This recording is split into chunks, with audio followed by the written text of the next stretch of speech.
আসসালামু আলাইকুম প্রিয় শিক্ষার্থী, শ্রেণী সপ্তম বিষয় গণিতের 2024-এর বার্ষিক পরীক্ষায় যে অধ্যায়গুলো থেকে প্রশ্ন আসবে এর সংক্ষিপ্ত একটি সিলেবাস এই ভিডিওতে আমি আলোচনা করব।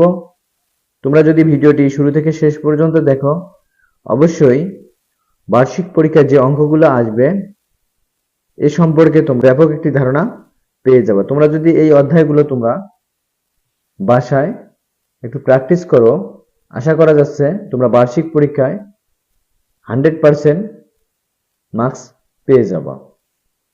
এজন্য তোমাদের একটি আমি সিলেবাস এনসিটিবি কর্তৃক যে প্রকাশিত সিলেবাসটি রয়েছে তোমাদের এই ভিডিওতে আমি আলোচনা করে দেখাবো।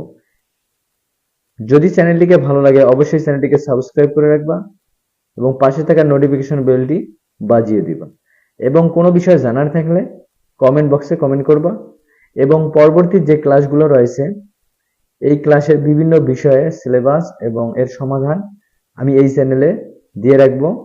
বাইনারি সংখ্যার গল্প এই অধ্যায় থেকে আমাদের প্রশ্ন আসবে। পৃষ্ঠা নাম্বার হচ্ছে 141 থেকে 160 পৃষ্ঠা। এরপর দ্বিতীয় যে অধ্যায়টি রয়েছে চলবৃত্ত শ্রেণী, পৃষ্ঠা নাম্বার হচ্ছে 161 থেকে 180 পৃষ্ঠা।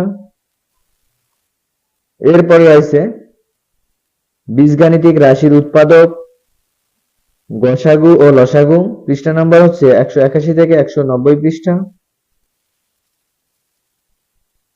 নানা রকম আকৃতি মাপি, পৃষ্ঠা নাম্বার হচ্ছে 191 থেকে 214 পৃষ্ঠা। বীজগাণিতিক রাশির সমীকরণ, পৃষ্ঠা নাম্বার হচ্ছে 227 থেকে 240 পৃষ্ঠা। তথ্য অনুসন্ধান ও বিশ্লেষণ, পৃষ্ঠা নম্বর হচ্ছে 241 থেকে 266 পৃষ্ঠা।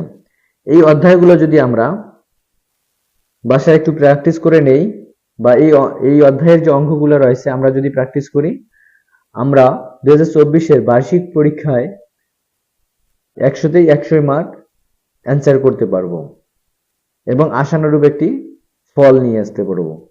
এবং এখানে যদি কোনো অধ্যায়ের অঙ্ক জানতে বা বুঝতে চাও অবশ্যই চ্যানেলটিকে সাবস্ক্রাইব করে রাখবা এবং কমেন্ট বক্সে কমেন্ট করতে পারো বা এর একটি প্লেলিস্ট থাকবে, তোমরা প্লেলিস্ট থেকে ভিডিওগুলো দেখে নিতে পারো।